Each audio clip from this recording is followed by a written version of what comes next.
Tawagin itong Emmanuel, ang kahulugay, kasama natin ang Diyos. Nang magising si Jose, sinunod niya ang utos ng anghel ng Panginoon. Pinakasalan niya si Maria. Mga kapatid, ang mabuting balita ng Panginoon. Magandang umaga po sa ating lahat. So, pang-anim na araw na, no? Sino na nakakumpleto ng anim na araw? Patingin ka ng mga kamay. Wow! O, sige, be, kung nakumpleto nyo yung anim na araw, kailan huli ito pinasa?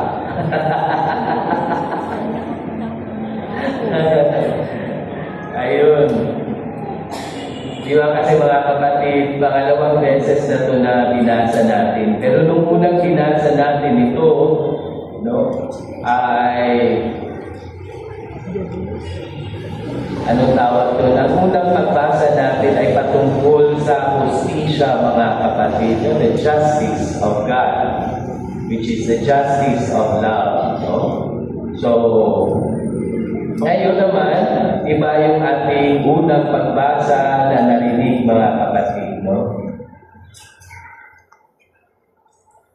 Ngayon, sa ika-anim na araw ng simbang gabi at ika-4 na linggo ng Adbyento, itinatampok ng ating pagbasa ang pagsunod at pagtitiwala, lalo na ang halimbawa ni San Jose. The last time we read this, it was about the justice of Joseph. Sa unang pagbasa, binigyan ng Diyos ng tanda si Haring Akas. Maglilili ang isang birhen at manganganak ng isang lalaki at tatawaging Emmanuel. Ngunit sa halip na magtiwala sa Diyos, umasa si Akas sa sarili niyang lakas at sa kapangyarihan ng Assyria. Nanalo man siya sa digmaan, natalo naman ang kanyang bayan na naging alipin ng Assyria, sapagkat hindi siya umasa sa Diyos. Sa Ebanghelyo, kabaligtaran ang ginawa ni Jose. May sarili rin siyang plano. Tahimik na hiwalayan si Maria upang maligtas ito sa kahihiyan. Marangal ang hangarin ni San Jose. Ngunit nang ihayag ng Diyos ang kanyang plano, agad sumunod si Jose. Walang tanong, walang pagkaalinlangan. Tinanggap niya si Maria at si Jesus. Dahil sa oo ni Jose, si Jesus ay naging totoong anak ni David, katuparan ng pangako ng Diyos. Mga kapatid, tinuturuan tayo ni San Jose na ang tunay na lakas ay nasa pagtitiwala sa Diyos sa gitna ng problema, sa pamilya, trabaho, kalusugan o kinabukasan. Huwag lang tayong umasa sa sarili nating plano. Ipagkatiwala natin ang lahat sa Panginoon. Of course, hindi ibig sabihin yan na hindi tayo kikilos. Pero sa bawat plano natin, atin itong ialay sa ating Panginoon. Kaya mga kapatid, sa ating misa ngayon, hilingin natin ang pusong tulad ni Jose, handang makinig, magtiwala at sumunod. Harinawa.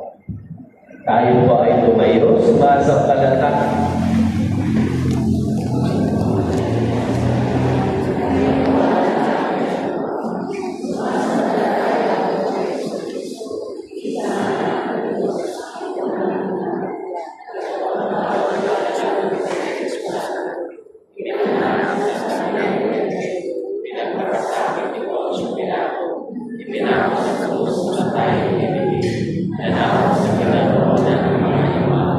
Labay na tumala, mabuhay na maguli, umakyat sa ating sa lahat. Doon magmumulan paririto at uhukom sa nangabubuhay at nangamatay na tao. Sumasampalataya naman ako sa Diyos sa Espiritu Santo, sa banal na simbahang Katolika, sa kasamahan ng mga banal, sa kapatawaran ng mga kasalanan, sa pagkabuhay na magmuli ng nangamatay na tao, at sa buhay na walang hanggan. Nalalapit na ang maluwalhating pagdating ng ating tagapagligtas. Hilingin natin sa Ama na gawin niya tayong marapat na tagapagdala ng kanyang salita, ang Emmanuel.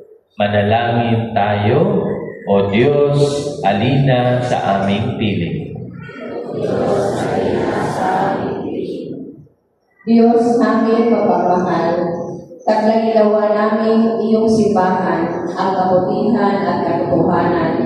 Habang aming pinatutulungan ang pagkakatawang tao ng iyong anak, manalangin tayo. Diyos namin mapagmahal, isanoob at ipakakinawa namin mga natitipon ngayon kay Kristo ang aming pakikibaka bilang Kristiyano sa mabagong panahon. Manalangin tayo.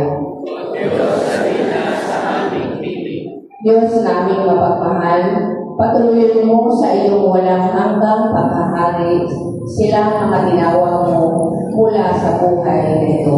Manalangin tayo. Sa ilang sandali ng katahimikan, itaas natin sa Diyos ang ating mga pansariling kahilingan, gayon din ang mga taong lubos na nangangailangan ng ating panalangin. Manalangin tayo. Manalangin tayo para sa intensyon ng mga sponsoring families sa misa na ito na sina Mr. and Mrs. Ernie Custodio and family, Mr. and Mrs. Martin Summer and family. Manalangin tayo. O Diyos, salina sa aming piling. Para sa kagalingan nila Boy Molina, Willie Lumaog at Benjamin Yantada, manalangin tayo. O Diyos, salina sa aming piling. Para sa mga kaluluwa nila Pedro III, Augustus, Emelita, Frank James, Alfredo Sr., Arnold, Jennifer, Jeffrey, Leonardo Jr., Mateo, Renel, Silvestri, Maria Edna, Marcela, Rodolfo, Gregorio, Dolores, Rinaldo, at Arnie Jr. Manalangin tayo. O Diyos, salina sa aming piling. Mapagmahal naming Diyos, tulungan mo kaming maisaloob ang iyong salita, ang Emmanuel, sa aming bawat pasya at gawa. Inihiling namin ito sa pamagitan ni Kristo, kasama ng Espiritu Santo, magpasawalang hanggan.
Manalangin kayo mga kapatid upang ang paghahain natin ay kalugdan ng Diyos Amang makapangyarihan. Wala niya.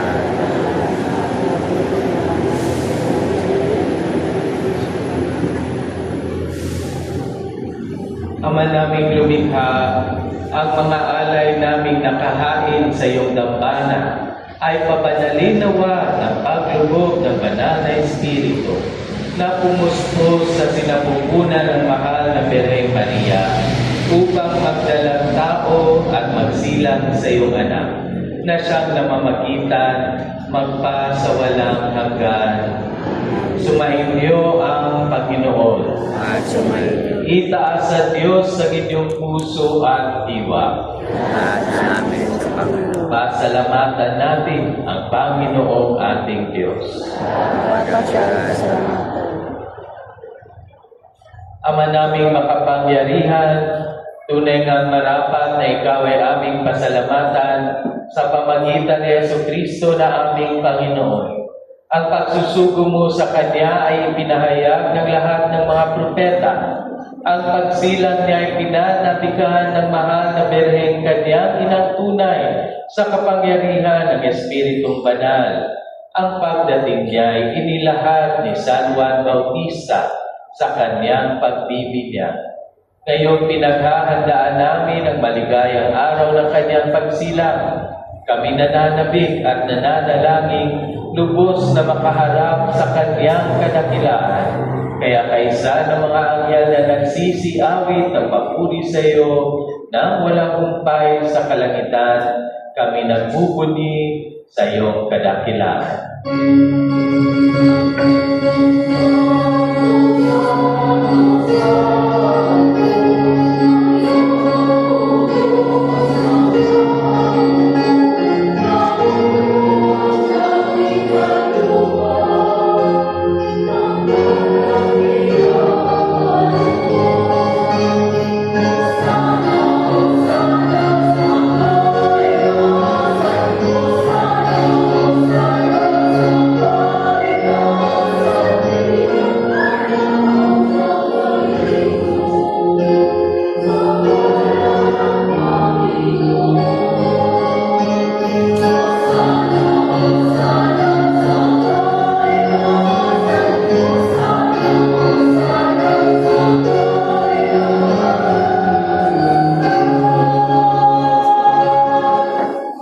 Ama naming banal, ikaw ang buka ng tanang kabanalan, kaya sa pamagitan ng iyong Espiritu, gawin mong banal ang mga kaloob na ito upang para sa amin ay maging katawan at dugo ng aming Panginoong Heso Kristo.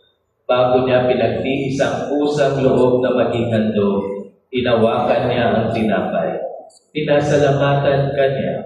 Pinaghati-hati niya iyon, iniabot sa kanyang mga alagad at sinabi, "Tanggapin ninyong lahat ito at kanin, ito ang aking katawan na ihahandog para sa inyo."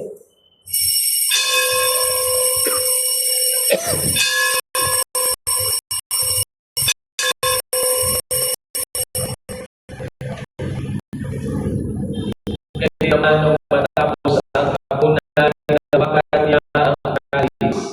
Muli niya pinasalamat. Iniabot niya ang kalis sa kanyang mga alagad at sinabi, "Tanggapin ninyong lahat ito at inumin. Ito ang kalis ng aking dugo ng bago at walang hanggang-tipan. Ang aking dugo ay bubuhos para sa inyo at para sa lahat sa ikapagpapatawad ng mga kasalanan. Gawin ninyo ito sa pag-alala sa akin."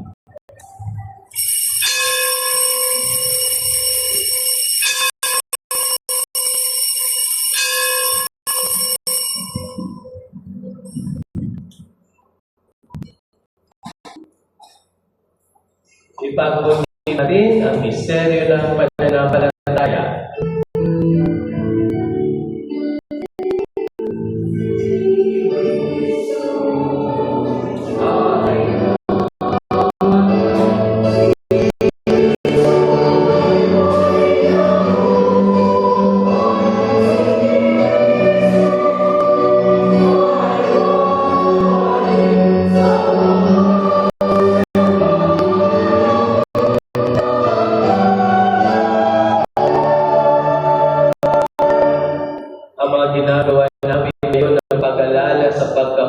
at pagkabuhay ng iyong anak. Kaya tinaalay namin sa iyo ang tinapay na nagbibigay ng buhay at ang kalis na nagkakaloob ng kaligtasan. Kami nagpapasalamat dahil kami iyong pinarapat na tumayo sa harap mo para maglingkod sa iyo. Isinasamo namin kami magsasalo-salo sa katawan ng Dugo ni Kristo ay mabuklod sa pagkakaisa sa pamagitan ng Espiritu Santo. Amalingapin mo ang iyong simbahan na ganap sa buong daigdig. Puspusin mo kami sa pag-ibig kay San Leon na aming Papa at ni Roberto na aming Obispo na Tanang Kapalian.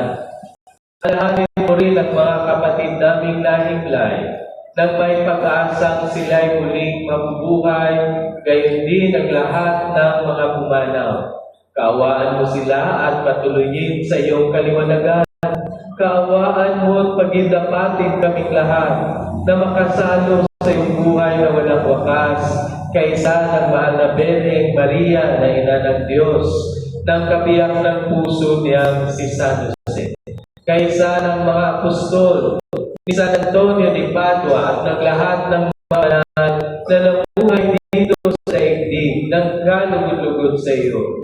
May pagdiwang nawa namin na pagpuri sa ikarangalan mo sa pamagitan ng iyong anak na aming Panginoong Yesu Kristo.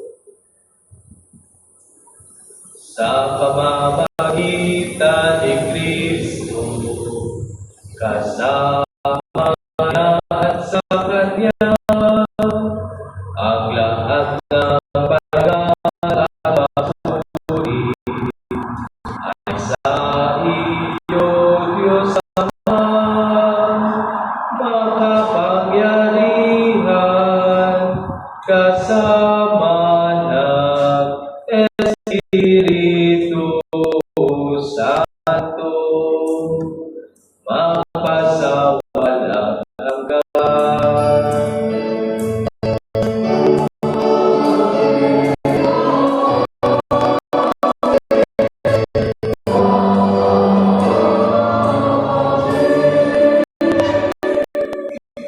Sa tagubilin ng mga nakagagaling na utos sa turo ni Jesus na Panginoon natin at Diyos, ipahayag natin lakas loob.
Hiniling namin kabiyan sa lahat ng masama, pagkalooban ng kapayapaan araw-araw. Iligtas sa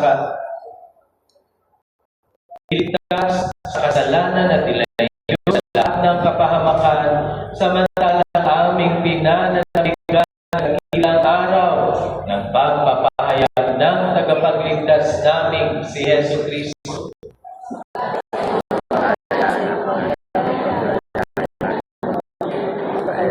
Panginoong Jesucristo, sinabi mo sa iyong apostol, kapayapaan ang iniiwan ko sa inyo, ang aking kapayapaan ang ibigay ko sa inyo. Tunay mo ang aking pananampalataya at huwag ang aming pagkakasala. Pagkalooban mo kami ng kapayapaan at pagkakaisa ayon sa iyong kalooban, kasama ng Espiritu Santo, magpasalang hanggan. Ang kapayapaan ng Panginoon ay laging sumainyo. Magbigayan kayo ng kapayapaan sa isa't isa.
Mga kapatid, dito ang Kordero ng Diyos, ang ating Panginoong Jesucristo na nag-aalis sa mga kasalanan ng sanlibutan. Mapalad tayo inanyayahan sa kanyang piling.